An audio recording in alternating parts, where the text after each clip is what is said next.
Alors, je pensais intégrer le débris de la course à la suite de la vidéo, puis je sais pas, ça a merdé au niveau de l'encodage, codec, des trucs, de compression, je sais pas quoi, et j'ai pas pu le faire. Du coup, je me suis dit, bah, je vais faire une version courte de la vidéo avec les meilleurs moments au début et puis le débrief à la fin. Et je vous ai pas dit, il y avait tellement de vent que sur la côte vers la mi-course, vers le 100e, que j'ai dû laisser mon chapeau à un ravito parce que je passais mon temps à le tenir pour pas qu'il s'envole, et bah voilà, j'ai plus de chapeau. Il est mort. Non, en fait, je pense qu'il est pas mort, il doit être quelque part là-bas. Je l'ai laissé à Unstadt, une plage de surfeurs, sur le bar du bar. Ça m'embête un peu parce que j'aimais bien ce chapeau, mais je pouvais pas courir, le tenir, je pouvais pas l'utiliser sur la course. Du coup, bah. Donc il n'y a plus de chapeau. Je sais pas comment je vais faire pour les autres courses. Je vais peut-être essayer d'en trouver un autre. Un chapeau, paille. Chapeau, paille.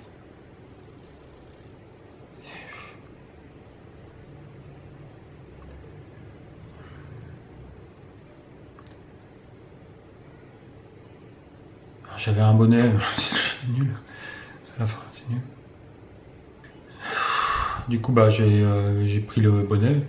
J'avais un bonnet et je l'ai mis sur ma tête parce que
c'est un peu violent en fait, là il pleut pas, mais tout à l'heure il pleuvait, je vous dis pas.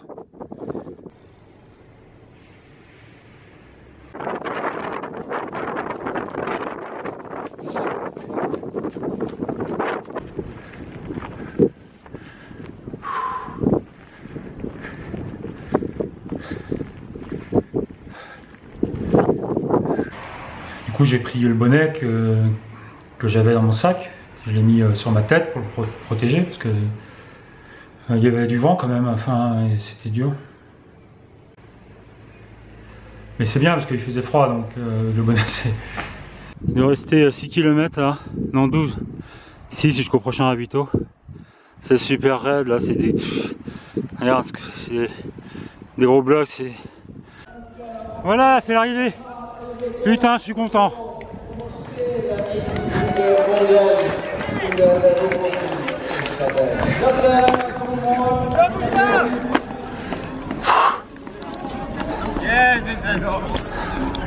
Et toi, taf.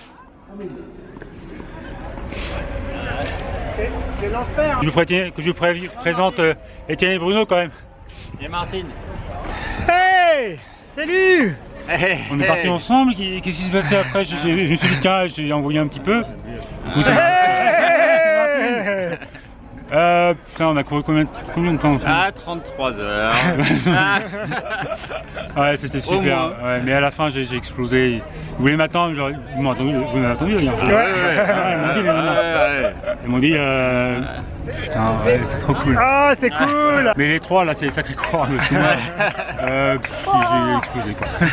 Ouais, t'es un champion, t'es arrivé. Ouais, bravo, Vincent. Petit débrief. Je vais faire un débrief parce que quand même. Top course. Lofoten, plus bel endroit au monde. Sur le papier, elle n'a pas l'air très difficile parce que c'est un 100 miles, mais il n'y a que 7000 des plus, un peu moins même. Sauf que quand tu regardes dans le détail, tu comprends qu'il y a beaucoup de routes. Donc voilà, il n'y a pas de dénive. Et puis que entre la route, tu as des zones hyper techniques, vraiment très techniques. Pas de sentier, balisage un peu aléatoire parce qu'il te donne la trace GPS, donc au pire tu te débrouilles avec la trace. Et puis des zones engagées, limite dangereuses, donc il faut quand même avoir un peu d'expérience. D'autant plus qu'on est 40 au départ, donc tu es tout seul, très vite tout seul. Alors moi je me suis retrouvé avec Étienne, Bruno et puis Martine sur la fin. Donc c'est un peu tempérer cette solitude, mais faut faire attention à ne pas s'engager là-dessus sans trop d'expérience parce que tu finis pas quoi. J'ai fini 12e sur 35-40 et il y a eu 15 finishers sur l'ordre de grandeur. En général, je finis plutôt devant quoi. Parce que devant il y avait des super coureurs norvégiens qui se tiraient un peu la bourre entre eux. Les camarades eux tournent vite, c'est des bons coureurs. Je dis dans la vidéo, à un moment, Etienne il fait la CCC en 19, Bruno l'UTMB en 38, donc c'est des gars qui courent plus vite que moi, et en fait je me suis fait avoir parce que voilà, jusqu'aux 100 km, tu discutes avec eux, ça discute, et puis eux ils ont un peu de marge, et puis toi, quand il reste 50 bornes, tu les vois partir dans les montées, tu essaies de suivre, tu te fais mal, tu les rattrapes comme tu peux dans les descentes, et puis l'élastique comment il explose, et puis j'ai explosé. Je fais le malin en disant ouais il reste 50 bornes, ça va être facile, on va rester ensemble et puis c'est cool. Et non, en fait j'en ai vraiment chié, surtout que sur la fin de course est très difficile, c'est une des courses la plus difficile que j'ai faite. Sur le papier même, cette zone là est très technique, vraiment très technique, en crête, des gros blocs, stables mais bon, des gros blocs, avec du vide sur les côtés, de la neige, tu descends, neige, boue, gros blocs. Puis voilà quoi, tu tombes, tu meurs. Donc avec la fatigue c'est chaud. N'y allez pas si vous n'êtes pas déjà bien blindé sur ce genre de distance, et si vous pensez que vous avez fait l'UTMB et que c'est pas un problème. Il y a un japonais qui a fait 4 fois l'UTMB, qui est parti, on le voit un moment dans la vidéo. Il a abandonné. Il a fait 4 fois l'UTMB, il a abandonné. Donc c'est pas du tout le même genre de course quoi.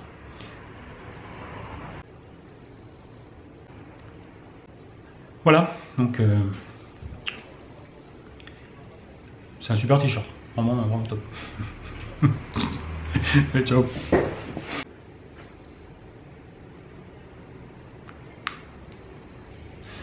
Voilà, dans les next step, la Ronda et Sims, le tour d'Andorre par les crêtes et puis par les vallées.